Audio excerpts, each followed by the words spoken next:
Okay, now that we've got some geometry to kind of navigate around and test with, let's make a player. I'm going to go ahead and collapse this green asteroid mama so that we don't have to look at all those asteroids in the hierarchy. And I am going to choose a spaceship from our images directory. That's in assets, images, spaceships, and I'll do a red spaceship since I did a blue one in class. So you got to bring it in and then obviously just, scale it, make it the size you want it to be. And in order to get this to be something that we can control, we need to add a movement component. So just like we did with the asteroids, that component is located in the same exact place that the auto rotate component is in. Go up to assets, scripts, movement, and we want this one right here, the move, and it's got the arrow keys. So if I select this and I type move, because I know the name of what I'm looking for, it will give me a list of all the components in my project that match move. So we want to choose a move with arrows. And this is like, okay, it'll move with arrows in all directions. Great. So let's hit play. Oh, we got the gravity issue again. All right, gravity is off.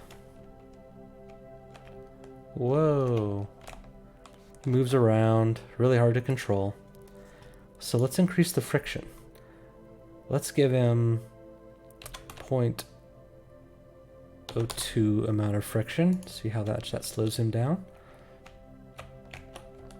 Not enough. Increase it quite a bit more. That's getting better. Slides a little bit.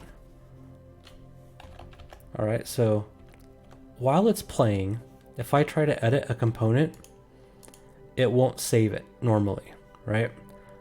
I can save the edited information from one component, but I can't directly edit more than one component and bring those changes over. So I'm going to try and tune this a little bit while I'm playing. Yeah, 0.15 friction is, for having a mass of 1, 0.15 friction is feeling pretty good. I'm going to bump that up to 0.18 a little bit.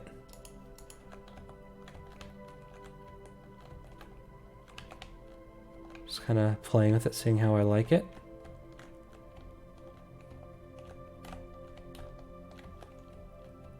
All right, that's pretty good. So I'm going to select my spaceship, even though he's out of view. And on this rigid body 2D right here, I'm going to click this little gear and select copy component, come out of play mode, and then do paste component values.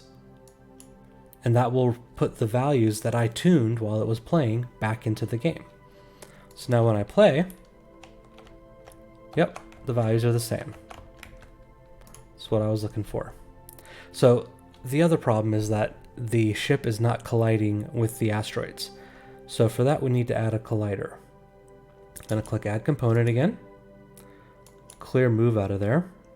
And if I select Physics 2D, that will bring up all of my colliders, right? I can also just type in collider, but for this one, I will select the Polygon Collider 2D. And you can see that this has drawn a little polygon shape around our spaceship. Now our asteroids are going to need some colliders, right?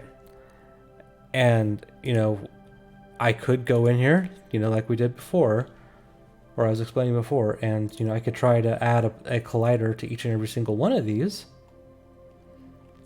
Or, I'm sorry, I probably scrolled right by it, right? So just go through here, add component, like if you were really going to do it this way, you would do this, copy component, select this one, select any other component except for that one, like this auto rotate, and then paste component is new, and it would make a copy of the component that you put on this one, and then we'll put it on that. But we're not going to do that. We're going to take advantage of the fact that we have prefabs.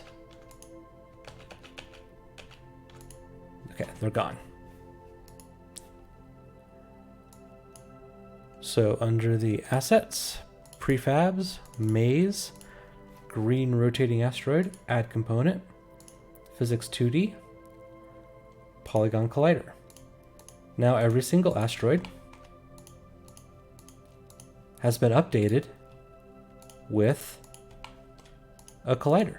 It's very important to remember that when you're working with prefabs, don't edit the ones that are in your hierarchy. These over here, these are off limits for adding components to, right? In general, you don't want to add components. You can edit the properties on them, right? Like you can edit the transform, but if you want to make a global change to every prefab, you need to make it the change on the prefab that lives on disk, which is this right here. That's the one you want to make the change to. All right, so with colliders on everything, let's see how this plays. All right. Oh, that's one thing I forgot on my ship was I forgot to orient it. I mean, that's kind of cool. I mean, it's kind of a neat effect. He's getting bounced all over the place, but it makes it hard to tell which direction he's actually facing. So selecting my player, I'm going to check this orient to direction box. Now when I play, he will orient himself.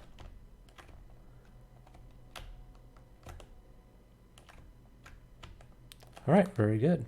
We've kind of got the basics there of a maze.